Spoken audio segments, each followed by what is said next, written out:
Hello, CK. Finally, the much awaited opinion from us about the Guerrilla 450. You're looking dashing in your Taratech. Oh, yeah, I paid a lot of money for it, so I better look dashing. Looks good on you. Yeah, thank you so much. One of my favorite gears. Goes well with the motorcycle as well. Indeed, it does. What do you think, guys? Okay, cut to the chase, Baske. To the chase, the Guerrilla 450.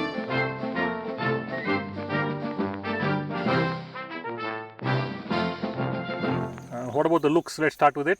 Yes. This is a roadster, modern design, contemporary, doesn't try to pretend to be anything retro or classic or anything. I would say it's today's design, not too edgy, retaining some good, nice lines, curves, not too many straight lines. Yes. Flow is pretty good. I like how it looks. It's compact, it's nice, it feels also as good as it looks. What do you think? Very, very proportionate, pleasing on the eyes, nothing that's awkward that stands out, right? And as you said, it's not a forced retro. Very easygoing, modern design. Some people might say the tank is less, but if they had bulged up the tank, I think they'd have lost the plot a bit. Yeah, we'll come to that. There are a few objections that have been raised online. We will do our best to pick each one of them and speak about what we think about it. Yeah, the lines are good. It's proportionate, purpose built to be visually compact and actually also be physically compact, not too small, not too cramped. The handlebar and the seat height, the distance with the pegs, pretty good. I like how it feels. Perhaps more comfy than motorcycles that it is pitched against. There are a few motorcycles in this range, in this price range and in this CC BHP range. Varying designs, some contemporary, some retro, some classics. This seems to be going right into that slot. However, comfort, ergonomics seems to have an edge on the competing products. I was to say that you stole my line on the ergonomics. Yeah. Easily the best. I could sit myself in, not search around where the foot pegs are, where the handlebars are. I didn't have to reach forward, slightly forward bias, but that's okay. Just the right amount. Yes, my pot belly rests on the tank easy. Wide bars, that's one thing I noticed. And the second thing, in this segment, standing up and riding, this appears to be quite comfortable. Very much at ease. The small trailish roads that we had, I was very comfortable. Yeah, some unexpected bumps on the road which we came across, we were able to quickly stand up without having to try to balance too hard or too difficult. It was quite natural to stand up, keep the weight on the pegs and a little lean forward. Yeah, overall done well. I'm sure the seat height, the foot pegs and all that are suited for people right from say lower in the 5 feet, 5'3", 5'4". I'm sure up to, we are close to what, 5'10", 5'11". So maybe even 6-footers should be reasonably comfortable on this. Yeah. Coming to the engine, same engine as on the Himalayan. Everything remains same except the fueling. Himalayan seems to have been tuned for a bit of mid-range and nice top-end grunt. When I say grunt, the ease of response. Roll the throttle open from mid-range, it pulls. It's no slouch in the low RPMs, however. This does it better. Yeah, this has got a fantastic bottom end. It seems to have a very good low end compared to the Himalayan. Combination of couple of things. One, I'm sure the FI is tuned differently. Second, it's lighter. Maybe that also helps the initial acceleration. What do you feel about the fueling and how it responds in various RPM bands? Yeah, I'll come to the fueling. But when you say of the low end grunt, yes, this is significantly better than the Himalayan. You can make the difference felt instantaneously. But when I compare it with the Swarty Pillion, you were the one who pampered me with the Swarty Pillion. Yeah, this is a tad behind it, but I'm not complaining, I'm not moaning, because the ease with which this vehicle can go in, I'm happy with it. Yeah, Swart Pillion, since you brought it up, I'll just make a quick reference to it. We rode it for a while. Yes. Just to give a reference of this fueling, Swart Pillion fueling was much more smoother. This had a bit of rough edges and you experienced a bit of what do you call it? It's like instead of going from 1, 2, 3, 4, 5, it jumps from 1 to 3, 4, 5, right? A bit snatchy. A bit snatchy. Not disconcerting, not disturbing. However, it makes itself a bit evident. That smooth roll on is not there. It's slightly snatchy. I do not know if that's going to be a characteristic or it's going to be something that can be addressed. Not a showstopper. However, it does exist. There is a bit of snatchiness at low speed. Yeah, I'm sure an ECU update should be able to fix it. I don't think it would be a major task.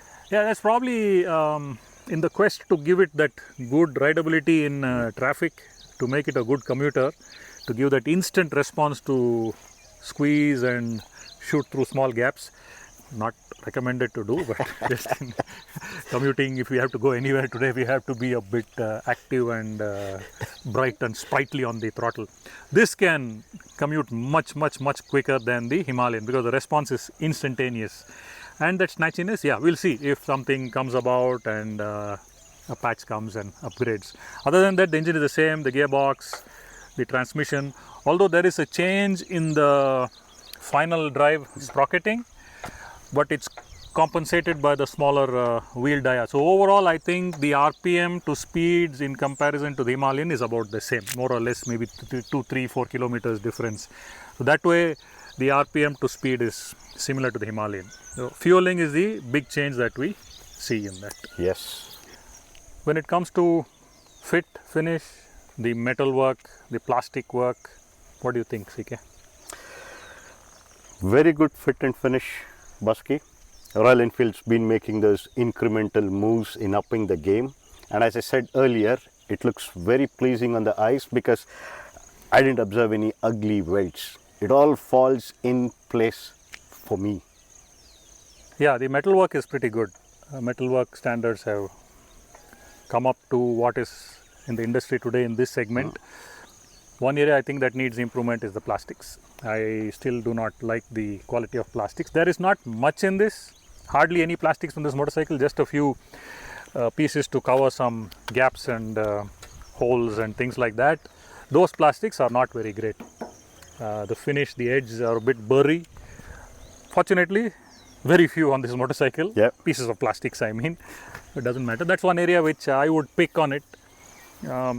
Other than that, the switchgear is pretty standard what's on most of the Royal Enfields. And the same thing, since this is also plastics, the switchgear on the other 400cc motorcycles are of better quality. The finish, the joints, the burrs, even the tactile feel are much better. Ride and handling, what do you think about it? I'm very happy. You are? Yes, with the ride and the handling part. Bit of a long wheelbase, yeah, so you need to muscle your way through, and I'm very happy with that. It gives the stability. I think it's a balance between being very nimble in twisties, in traffic, and being stable at higher speeds. It seems to have got that right balance. This is not a commuter like some motorcycles can be, because they excel in commuting. I mean, they excel so much, it's come at the cost of highway stability, or let me say high speed stability. This, yes, it may not be that nimble. However, we can't get something from nothing. It's always a bit of a trade-off. This seems to have struck the right balance. I can commute, enjoy the motorcycle in traffic, and enjoy the high speed highway manners. Exactly. Busky, you've been brought up on long wheelbase motorcycles, right? Same here. So I kind of like this more rather than the twitchy nature of the small wheelbase motorcycles. And as I said, I'm very happy. At least for me, I feel this is the best. On rutted roads at higher speeds, above 80, 90, sometimes 100, 110, when there were some ripples on the road, some unexpected bumps, nothing great, but things that can unsettle a smaller, compact, twitchy motorcycle. This didn't have that twitchiness. It seems to have a lot of stability. Of course, that also is probably because of the weight. This is a little bit heavier than the competing motorcycle in the segment. Like I said, nothing can come from nothing. something can come only from something. So I guess we need to take something, give something, and arrive at a balance. Balanced. Suspension is quite good. Something about the forks, we will come to that. Part of the list of objections that some people have discussed. Why not this? Why not this? We will come to that. Ride handling. Yes, big thumbs up. Big thumbs up. Overall design, pleasing, thumbs up. Performance, engine wise, it's similar to the Himalayan. The buzziness, yes, standard for a single cylinder 450. It is less than what the Himalayan does. Baske, buzziness in the handlebar is not felt.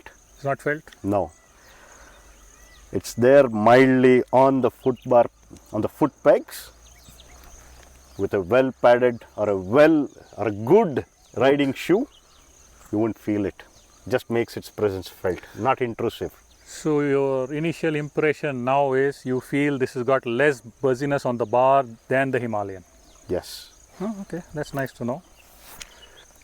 Coming to the few objections and a few concerns that were raised, let's start with the front forks. There was a question asked typically, why no USD?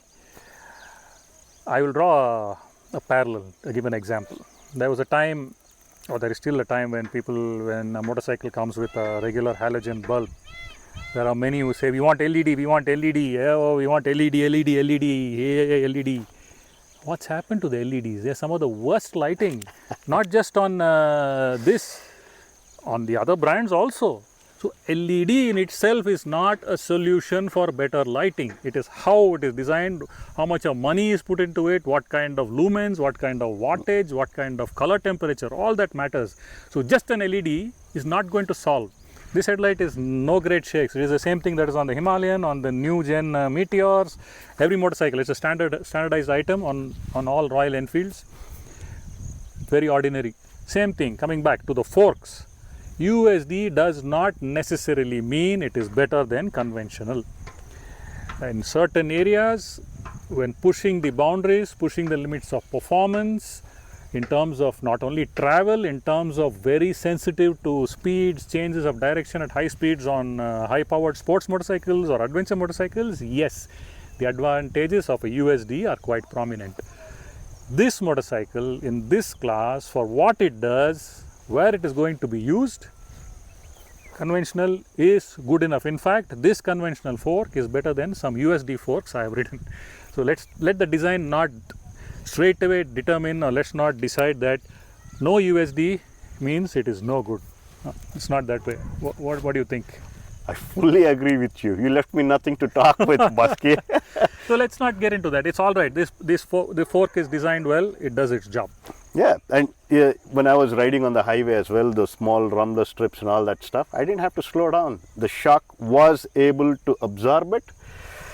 That's absolutely fine. In certain motorcycles, because of certain parameters of performance that are required, a USD does a better job. Some motorcycles, it is still not required, like in this, that is one. Second, another concern that was raised was the fuel tank capacity. I have to stop every 250 kilometers. It is too small. I wish it was. Yes, I wish it was bigger. However, considering the design brief, the purpose and all that, 11 liters is okay. Once we can get to around 250 on a tank full, reasonable range to fill up. Yes, make the tank bigger, then it stands out of place. Then you make the seat bigger, then it stands out of place. Then you make the handlebar a little bit taller, then it's a little more disproportionate. Then you make the fork longer, and then what you do, you raise the back a little more. Then you give a little bit of fairing, then you get a Himalayan. So if that range, that distance from full tank to full tank is important, maybe you should consider buying a Himalayan and not this. I'm being a bit funny, a bit sarcastic. However, the fact is, it is okay. 11 kilometers for what this is purpose designed. Yes. Would I want another couple of liters more? Oh yes, most definitely. If it's going to come at the compromise of weight, cost and loss of aesthetics, no. I rather stick with 11 liters. Anyway, more than 200 kilometers at a stretch, how many people ride? Very few. Yes, those few people could feel the pain. Like me, yes, I do ride sometimes. CK and I, we ride more than 200 kilometers at one stretch. However, it caters to the vast majority who will take a break well before 200 kilometers. Yes. So, needs of the many outweigh the needs of the few, like Spock used to say in Star Trek, live long and prosper. So, tank is okay. I don't see a concern with the tank. What was the other concern you read on the net, CK?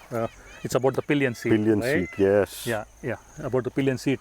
There's a perception it is small. Now, neither CK nor I carry any pillions. So, I would leave it to those who carry pillions to get them to sit on it and ride. However, on the lighter side, this is not for the Indian mommy to sit like this. No Kishore Da. No, Kishore Da. It's not going to be easy. It's a short rear seat. Again, this is focused and targeted at a younger rider profile. So, somebody in the 40s and 50s, a family, I'm not so sure this is the motorcycle for them. So the seat, okay, now how the cushion is, I don't know about this, like I said about pillion, but this, it's all right. No pain, no numbers, no chaddi seam biting into the skin. Okay, you see this, it's got a lot of room, so I could move a bit and reposition. Small rear seat, but there is a purpose for this. So whoever sits on the back seat is going to go like this. Positive way of looking at things. So be mindful of whom you carry on the pillion on this motorcycle. There are some people you don't want them to do this to you.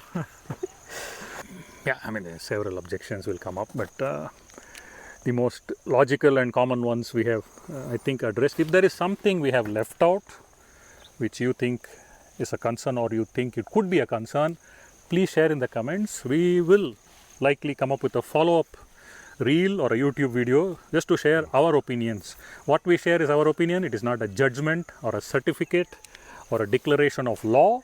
It is just what we feel, and we understand and respect the fact there can be different opinions.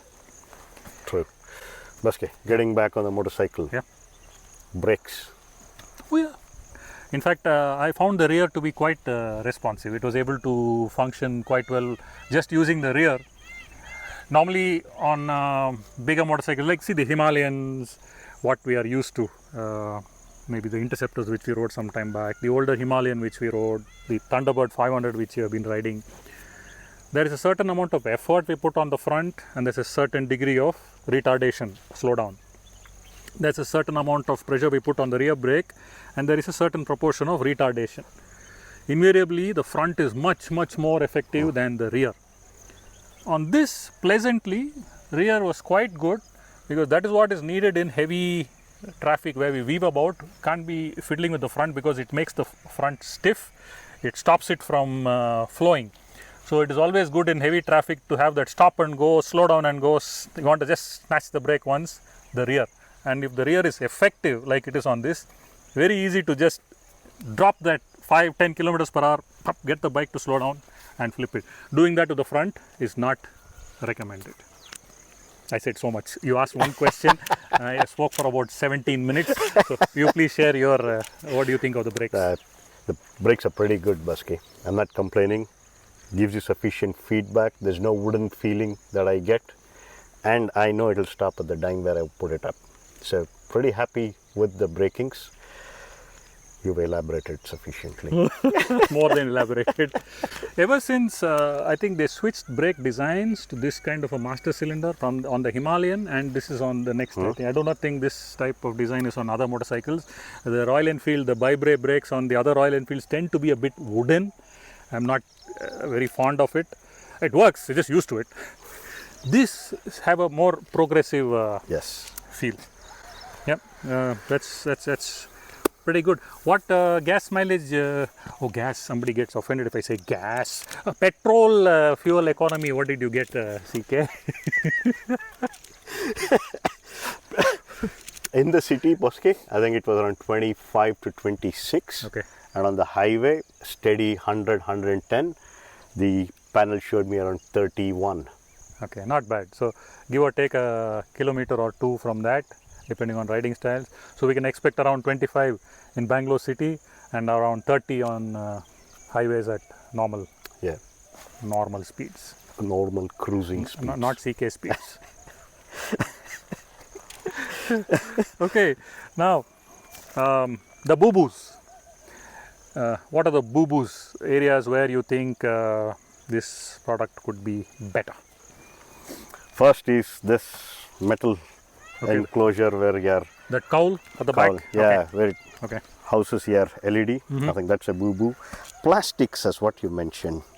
You need to be careful else you're going to have a minor nick. I think that's more of the boo-boos. Yes, the tank cap, somehow I'm not quite convinced with the way it has been set up.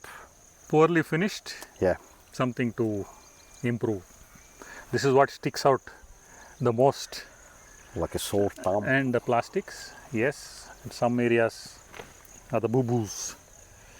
Okay, done with the boo-boos. If there is one change you would want to make on this motorcycle, if there is one change, just for the sake of this Heck of it. discussion, yeah, it's just as one thing you want to change that can make your ride better, what would it be? What will it likely be? That's got me pondering. That itself is an answer, mind you. I'm actually thinking, Busky, what can be done better? Possibly have some better insulation on the foot pegs, Okay. since the rest of the motorcycle does not buzz. I think that's one thing that I might want to look at. Yeah, Bigger and big fat foot pegs. I'm sure Yes. somebody in the aftermarket will come up. come up with something like that for sure. What's your pick? I'll come up with a better headlight. It's not special to, on this motorcycle, the issue. However, if I have to pick on something, I would say we need a better headlight. If we are people who use it on the highway, yes, we have the option of fitting on the aux lights and making sure we have good visibility. Considering where this is positioned, where it's designed to do a lot of commuting and urban riding, fitting aux lights is actually not a great idea. Unnecessary attention, unnecessarily bothering the other traffic, other road users. So I would Prefer that? prefer the headlight. And there is a version in this which doesn't come with the digital dash, right? Yeah, that's the basic. The base. I think Yeah. everything else is the same. I don't think there's anything different but for the panel. It's a monotone. It's a single color. I actually like the color, Yeah, silky actually, silver. I don't care for this digital dash and all that connectivity. Not because there are problems or there may not be problems. I just don't bother with it. Like we have always mentioned, all we need to know is the speed, Yeah. fuel, distance, warning lights. These are the only four that we pay attention to on the dash. It's not a phone where I spend a couple of hours in a day. That's probably a glance it for 2 seconds and I'm off, glance for 2 seconds and I'm off. So maybe on a whole day of riding, I may be looking at it for at the most 2 minutes. Accumulate all those 2-3 seconds together. I see value in that single tone motorcycle with the analog Digiana type of dash. Yeah, I actually like that color. Hey, another boo-boo I missed. Yeah? Yeah. These mirrors. They do not have enough articulation at this end. They have movement here. There is limited movement. So what happens is, if this is not set up well here, this can't do it. So setting up on the yoke, this angle is very important. This angle is wrong. This doesn't have enough adjustability to get the visibility right. This is something, the way to get around it, make sure where the stock is positioned, you get that angle right. If it is too much in, this is not going to go out for you to get visibility. If the stock is going out this way, you're not going to be able to bring it in to see the inside. So when you pick up this motorcycle or if you're going to the workshop for a service or something, just make sure this stock is just ahead of the grip. Just ahead of the grip gives it enough room to move around. Still, if you're unable to do it, there is a nut here also. There is a nut here which not many know is for adjusting the angle of the mirror. Set the stock angle right, see if it works. If it doesn't, then fiddle with this. Just a issue. It's sort of a boo-boo because it could have been simpler. My OCD with the levers still continue. What happened with the OCD? They both are similar, better than some other motorcycles. They look like they're from the same vendor, at least now. Yeah, okay, you got a bolt here and then recessed hex key there. Okay, looks. From which angle do you find this motorcycle most attractive? Appealing. I think the front three-quarter Front view. three-quarter? Yeah, Okay, I like that. okay. Shows off the bulge as well. I like it from here, man. The rear? Yeah, the design, how sleek it is, overall. I like rear end views better. I get it. Do you? Yeah. Happy to be out on this Sunday morning with the Guerrilla 450. If you are considering a motorcycle in the mid-size segment, we have been spoilt, or rather we are spoilt for choice, from air-cooled to liquid-cooled. In the same price range, give or take about 50,000 at the most. Massive. From on-road in Bangalore, I would say from 325 to 375. In that range, Yeah. phenomenal choice of motorcycles. And like I always say, and like CK says, if you are planning to pick up one, if you are undecided, please take multiple test rides. There is nothing that I say on this video or what he says, what we do, the boo-boo or the poo-poo or the rear ends, it does not matter. It is your money, your comfort. You will have to live with it for a few years. Take back-to-back test rides. If it requires you to come back, take another test ride, please do so. And one thing is, no matter which motorcycle you choose in this segment, it can be the Harley Davidson X440, it can be the Duke 390, it can be the SWAT Pillion 401, it can be the Triumph 400, it can be the Guerrilla 450. Did I leave any out in this price segment? I don't think so. If I did, you please share. Any decision would be the right decision. No fear. Test ride, buy what you like. I'm sure you'll enjoy the rides for many, many years. Take care, guys. Full non-stop. I didn't let you. That is okay. Sorry. No worries.